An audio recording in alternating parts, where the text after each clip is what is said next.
పట్టుమని ఒక 10 మంది కూడా లేరు ఆయన వెనక. నువ్వేంటిరా చెప్పేది? నిజంగా అనకూడదు కానీ నువ్వేంటి చెప్పేది? నువ్వేంటి పార్టీని బాగు చేసేది? నువ్వు నాశనం చేయకుండా ఉంటే చాలు, అదే పెద్ద మేలు పార్టీకి. నువ్వు ఇలాంటి చర్యలతోటి పార్టీ మీదకి చెడ్డ పేరు తీసుకొచ్చే విధంగా చేయకుంటే అదే మేలు.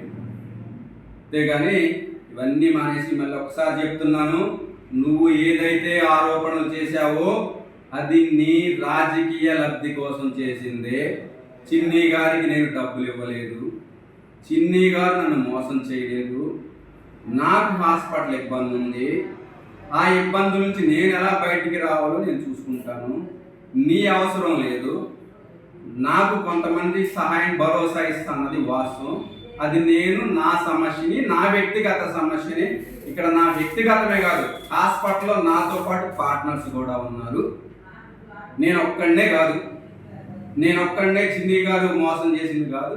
అది హాస్పిటల్ ఒక సంస్థ, ఒక ఇన్స్టిట్యూషను, దాంట్లో పార్ట్నర్స్ ఉన్నారు. ఆ పార్ట్నర్స్ మాట్లాడుకుంటున్నాం. మేము నా సమస్యను పరిష్కరించగలం. మీరు దీన్ని మీ అవకాశం కోసం వాడుకోవాలనుకుంటే మీకు తగిన బుద్ధి చెప్తాం.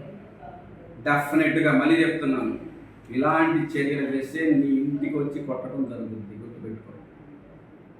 నువ్వు ఏదన్నా చేసుకోవాలనుకుంటే ఎమ్మెల్యే హోదాలో చేసుకో, అంతేగాని రాజకీయ ఆరోపణలు చేసి ఎదుటి వాళ్ళని డిఫేమ్ చేయాలంటే అంతకన్నా డిఫేమ్ చేస్తాం, అంతకన్నా దిగజారుతాం.